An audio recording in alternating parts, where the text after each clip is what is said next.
Hello and welcome to Talk of the Game. It's a match preview of Fulham against West Ham United, Saturday, 5:30 kickoff. Gonzo, as always, your thoughts on our opposition, please? Well, I think Fulham are a very fortunate team indeed, actually, because they have, I say a new owner, he's probably not new at all. You find out he's probably been there 4 years or so. I believe they've had at least one relegation with him, possibly two. I think he might have brought the club off of Al Fayed. But he wanted to move them over to Wembley and sort of run them alongside possibly the Jacksonville Jaguars.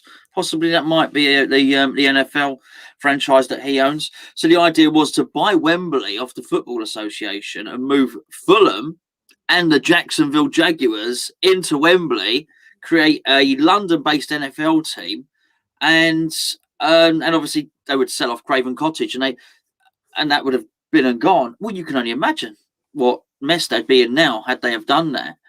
Because I can't imagine that Wembley would be sustainable to be open just for, singular games sort of thing. There would be no NFL franchise over here because there would be no, it would have been, I would be surprised if actually they'd have gone bankrupt or something like that. So I think they had a really lucky escape that in the end, the FA decided not to sell the National Stadium, thank God. So they've still got their very nice stadium down Craven Cottage, down by the river.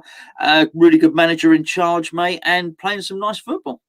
Yeah, I was pleased they got promoted. I liked them. I liked what they were doing in the Championship. It was always a bit suspected as to how Parker was going to evolve in the Premier League because the Championship possession base. It's all right when you have a lot of the ball, but when you can't Premier League, you're not going to have as much. So how are you going to adapt? I think they struggled earlier on in the season. He kept switching formations, and not only was he switching formations, he was switching personnel. And you really need to get a settled team, Parker. And I felt like he was starting to get one. Then he started to change again. He's gone back to three at the back and stuff. And it's just, he's got half a Premier League team and half a Championship team. I think he's struggling to really find the hybrid of them to get the best out of his best players. And I think he's almost compromising. Whenever I watch Fulham, I'm looking at one or two of the players and say, if you get the best out of that player, you'll do better. But they're not really doing it because they're almost sacrificed a little bit to make up for someone else's shortcomings. Harrison Reed, for example, I don't think is a Premier League standard player. Consistently playing recently, and when I watch him, he's poor. He's just not good enough, and therefore it impacts his partner in midfield because he's good enough. Anglesey is more than good enough for Premier League, but you've got someone next to him who's not. I don't know. I feel a bit sorry for Parker, actually. I wanted Fulham to stay up. Well, I guess that's the next question. Do you think they will? They're currently 8 points behind Burnley and Newcastle. No, I don't, Gio. And I'm just bringing it up now, but I remember looking at the league table a couple of days ago and looking at those bottom three, thinking, my goodness, they've got a job on their hand.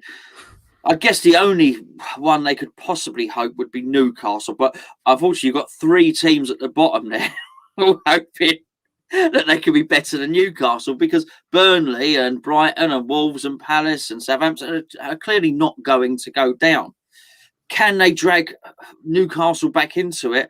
Well, it's a hell of an arse. It's 8 points. 8 points is a lot of difference in a relegation thing. And that's a massive swing of points. And that's relying on Newcastle not picking up anything, which I think they will, even though not. So, no, unfortunately, I think Fulham are going down with West Brom and Sheffield United. I've got a funny feeling they'll stay up. I don't know why. Every time I watch them, I think they're unlucky. They play all right. I've been impressed in games with them, and they play some good football. And I always just think eventually it'll click for them. Eventually it'll click. But now they've got a game in hand over Newcastle, but there's no guarantee that they're going to win that game either. That's the problem. But if they did win it, hypothetically, 5 points is suddenly a lot more feasible than what 8 currently is and stuff.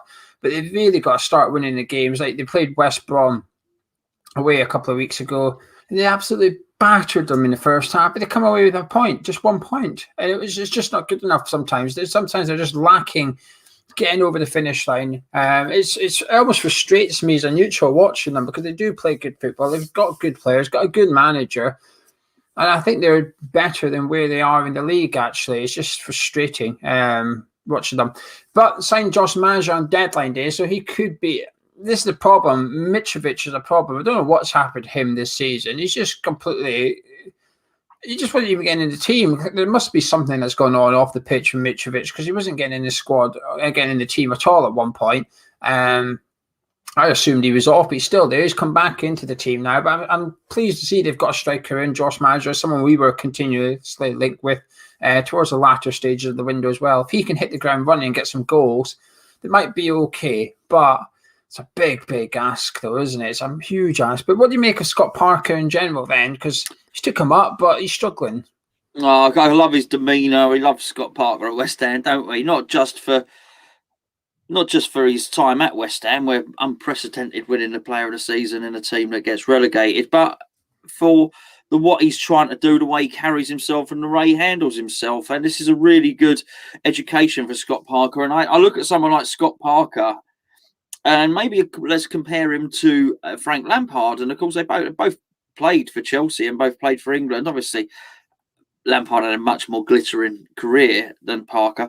But I just look at Parker's choices and Parker's steady, slowly approach, and just wonder if that approach is gonna afford him a little bit more longevity in the managerial game. I do wonder if we will see. I wouldn't be surprised. My point is, if we see Scott Parker around being a manager in 20 years' time, and Frank Lampard is in the pundits booth, So I've got a lot of time and a lot of respect for him, and I think he's doing a lot of things right, and he's serving his apprenticeship basically. Do you think Fulham should stick with Parker? Should they go down and give him an opportunity to get them back up again? I think he would get him back up as well. Yeah, I really do. Absolutely. I mean, it's really tough in that Championship. I was looking at the Championship today, actually, and Norwich quite, I think they're 4 points clear of Brentford with a game in hand. And there are other teams down there. Bournemouth have just sacked their manager and might be looking to appoint John Terry. And it's so desperate there because of the way things are now. In terms of no gate receipts, that parachute money has become absolutely vital. But you do get a couple of seasons to go at it, and I think they're more likely to come up with Scott Parker than trying to find something else new. As you say, I don't really blame Scott Parker for this. I don't think he's got brilliant players. He's got some decent players, but it's amazing what staying in the Premier League for 2 or 3 seasons could do for you, because it just allows you to buy, even if they're not world beaters, Geo, it allows you to buy a £10 million player, a £15 million player there, and so on and so forth. All of a sudden, you've built a team that's not a Championship team. Yeah, I hope they stick with him as well, and I think they've given him his best chance. He's proven they can go in and do that, and take a team up in the Championship, and they'd be going down with a better squad than what they come up with. I guess the issue is they'll get cherry picked, but the way the world is at the minute, it would actually benefit Fulham, because you saw last summer Norwich got relegated with all these players you were looking at going, oh, they're going to get picked apart. Jamal Lewis left, but that's pretty much it. They've still got Max Evans, they've still got Todd Cantwell, still got Emi Buendia, because teams just can't afford to go get those players. So I think Fulham would benefit from a bit. If they did go down this summer, not everybody would be able to go and afford those players off them. Their trouble is they've got a few loan players in there, which is quite pivotal to their squad, and their squad would be decimated without selling anyone. They'd be missing a lot of first-team players just with their loans coming to an end. And that's the risk when you rely on loans. When you come up and you make clever loans, but they come into your first team, you've got to make sure you stay up, otherwise you're going to lose half your first-team squad. And I think that's what Parker's way to endure should they go down. But I do hope they stick with him, and I hope he takes them back up again. Players you admire? I quite liked Lukeman. I felt sorry for him, by the way, the last time. I think I was punching the air and celebrating. Actually, yeah, no, I did. I didn't feel sorry for him, and then I felt a little bit mean about it later. But we needed the win because, of course, Ben Rama did the tackle on the edge of the area. If you remember, they got a penalty, and he tried to chip the goalkeeper, and it just didn't work. But I do like him. I think he's got a lot of good skills, really good. I didn't know about this Anguissa until you pointed him out before the first game, and I sort of looked at him and thought, oh yeah, he's a good player as well. And I think that's about it, really, Gio, to be perfectly honest with you. I was surprised what's happened to Loftus-Cheek. Remember him playing against Declan Rice for Chelsea and absolutely schooling Declan Rice and bossing him, and really showing Declan Rice what being a midfielder, a complete midfielder, is all about. I don't know if his form has picked up or anything like that, but even if it has, on loan to Fulham is really not what Ruben Loftus-Cheek had in mind for his career at this stage. And he ain't 19 anymore either. So, sorry, mate. I can't really say too much. I'm sorry. No, I liked the guy. Was it Aina? So whatever his name is, something like that. I saw him. I think he scored a really good goal earlier on in the season, but I don't know an awful lot about him, to be perfectly honest with you, mate. I think Robinson's done quite well at left wing back, who we were linked with from Wigan. Since he's come in, he's looked pretty promising down there. Their keeper, that sounds like the women's nipple. Areola, yeah. He was fantastic against us at our place, and he's continued to be brilliant so far as well. Anguissy is probably my favourite Fulham player. I think he just oozes class. But Bobby Reid, somewhat becoming a bit of an unsung hero, if you like, in the Premier League. He's been playing in every position for Fulham this season, up front, midfield, right wing back, everything.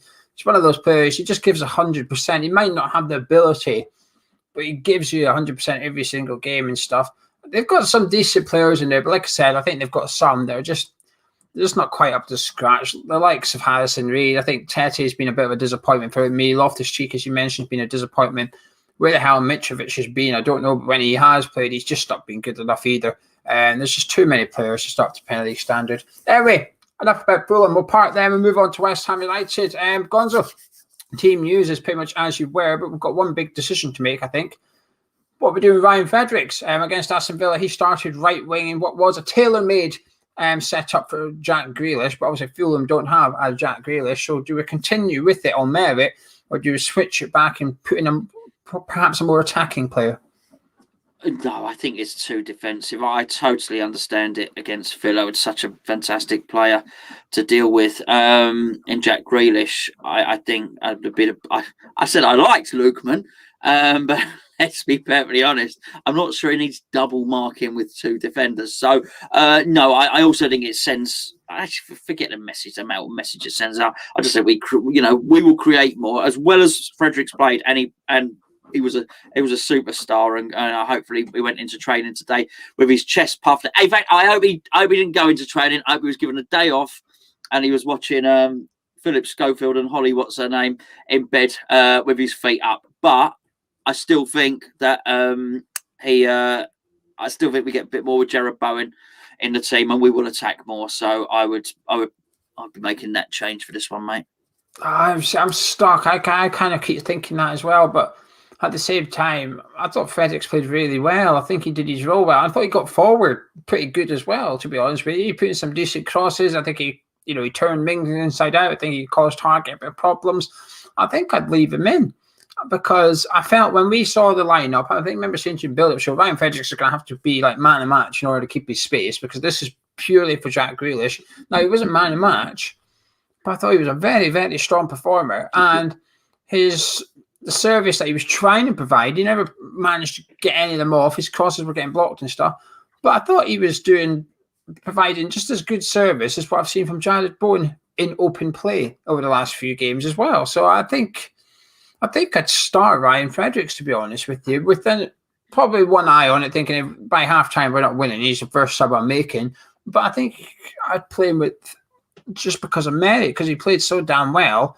I think him and Soufal had a really good partnership in the end as well. I mean, you saw that clip afterwards when Fredericks fouled Grealish and he goes to apologise to him, and Soufal tells him to get away from Jack Grealish and leave him on the deck. I love that. I absolutely love that. But I think I'd leave Fredericks in, but I can completely understand. This is where Moyes has almost got a bit of a free pass for me. I can understand if he leaves in Fredericks, but I can also understand if he puts in Bowen.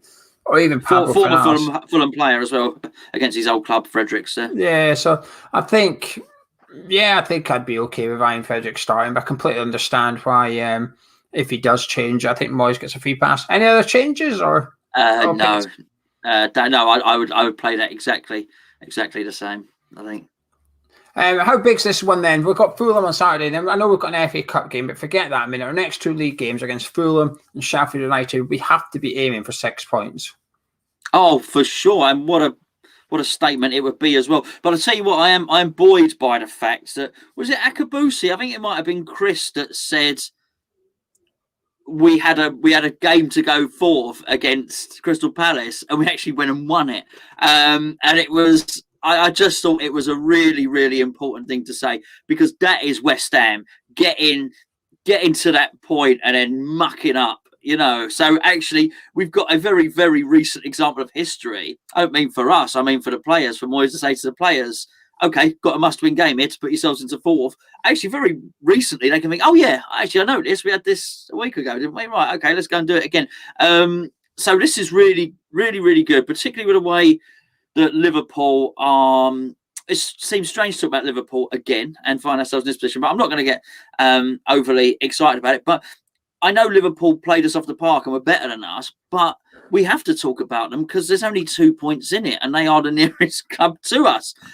So we have to talk about Liverpool. So the point is, they are our competitors, and bearing in mind they seem to be in a little bit of trouble by their own high standards at the moment.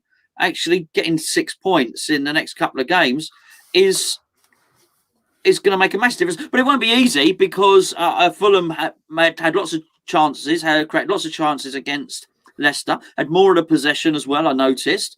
And Sheffield United have won, we'll get to them in a minute, have won 3 in their last 5. So they're not going to be complete pushovers. So actually, getting 3 points against both these teams would be actually very impressive. Yeah, I think it's massive for us as a club, and throwing down the statement, it also puts us in really good form heading into what is a difficult run of fixtures just around the corner.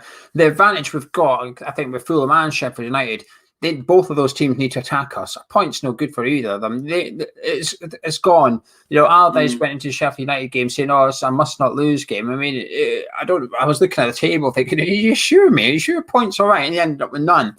But Sheffield United and Fulham, they've got to come out of this, both the games against us, with ideally 3 points, but the very worst case, 1. In order to get that 1 point, they know they're going to have to score. They're not just going to be able to shut up shop against us. They've got to do something. And that puts pressure on them. And I think that'll suit us. I think that's what, why Villa suited us a little bit. They came out to play and said, let's go toe-to-toe. And we're better than them.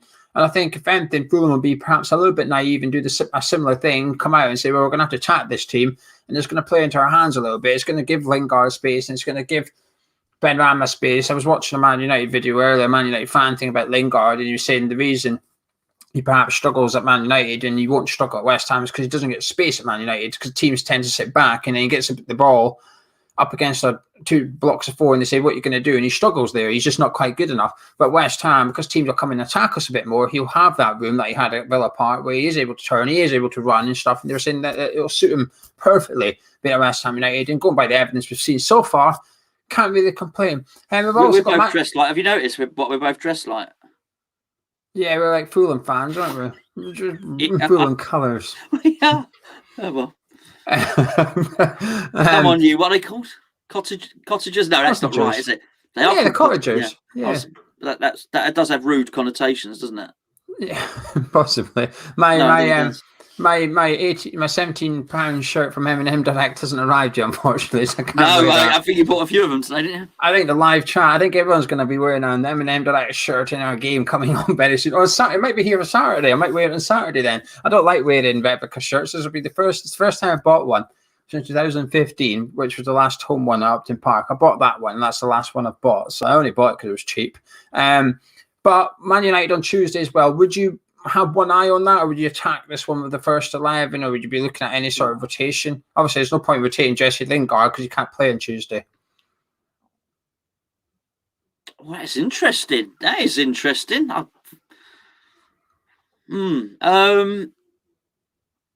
No, I think we can win both. I think we can go for both. I think that's fine. I think let's get the points. Let's get the points here. It doesn't mean I want to see Yarmolenko up front and all that nonsense against Man United. We'll deal with that. We'll cross that bridge when we do that preview. No, I don't blame him for rotating a couple. It would be sensible to, but I don't want it to be overly weakened. Do you know? You know what I mean? I don't want, if Ben Rama doesn't play, I want Fornals in there. I want established first team players in there. Ideally not, but I mean, if he's got this, where he's got to be good with his substitutes, Moyes. If he's going to do something like that and he plays the same team, then if we get a couple of goals up, he's got to trust his defence. And they are an excellent defence, and say, right, okay, I'm taking a couple of people off at half time. I'll do something like that to save it for the cup. He just needs to do something. We'll find something interesting going on with Antonio. I'm quite sure then, in which case, because I'd actually forgotten about the not forgotten about the cup game, but hadn't really given it too much thought in that sense. So I'm pretty sure he'll want to play Man United. He'll want to play Antonio against Man United, so he's going to do something. He won't play him for 90 minutes here.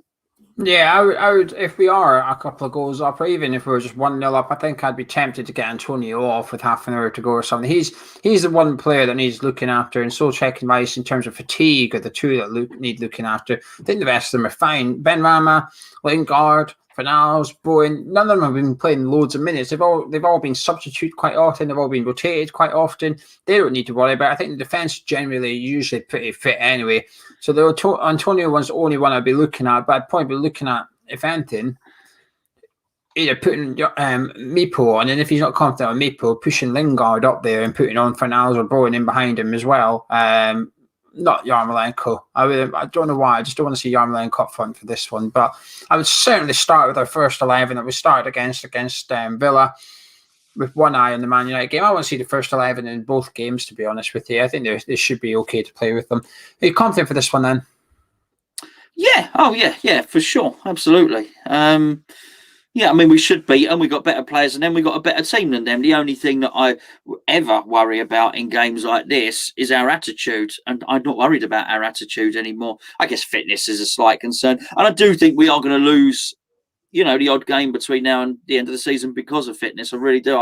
The more I look back on it, I think that was half the issue. Again, I thought ambition, yes, but I thought the other half the issue against Liverpool was fitness as well. We did look tired. So those two things aside, yeah, I think we should win this. Maybe not a thrashing, by the way, but I think we should win it comfortably by a small scoreline, if that makes any sense. Professionally. We should win it professionally. One of those performances there. So that was a professional performance by West Ham. A bit like Everton away. I think we only won 1-0, but I always felt that we were in control of the game. We had to grind out at times, and it was a late winner kind of thing, but I always felt we weren't really under threat. We were the team with the edge and stuff. And I'm confident going into this one as well. We've got this sort of nerve about us this season that people are starting to fear us a bit, and at the same time we are fearless with every opponent that comes up across our path that's not in the top six. I think you can't not be confident going into this game. Like I said, I think Fulham's going to attack us. I think it'll suit us. The way Fulham play, it will suit us.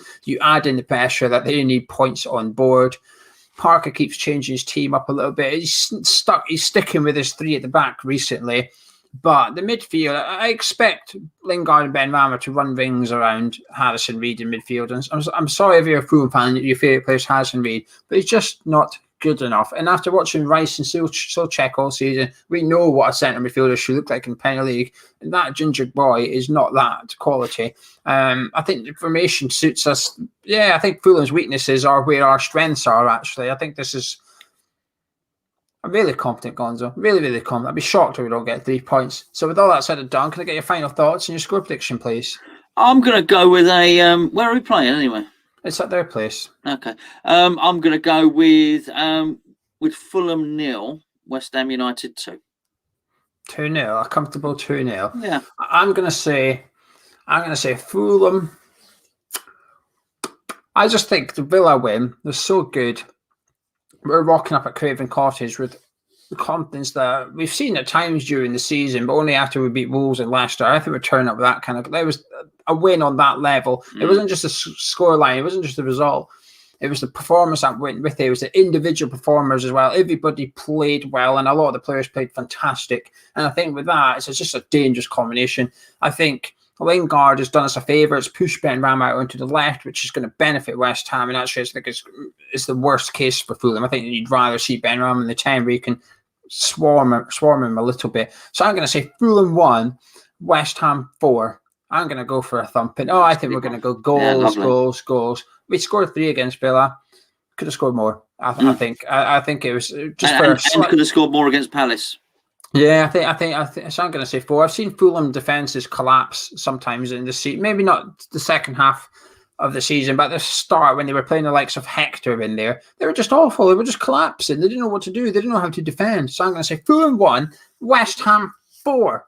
Big win for the Hammers. Yes, we're going to go for it. Anyway, myself and Gonzo will be live at 4:25 on Saturday evening, an hour and 5 minutes prior to kickoff. If you want to come back to the channel, we'll have a little discussion. We'll look at the West Ham team, the Fulham team, and we'll get very interactive with live chat and hopefully win a bet for once. We keep getting close. Louise got booked during the week as your goal scorer that let us down. I did like it when a commentator said Louise has tackled Jesse. Oh, that was good. That Chelsea manager won't be happy about that. Anyway, drop a like on the video if you enjoyed it. Subscribe to the news channel. Myself and Gonzo. We'll see you on Saturday afternoon.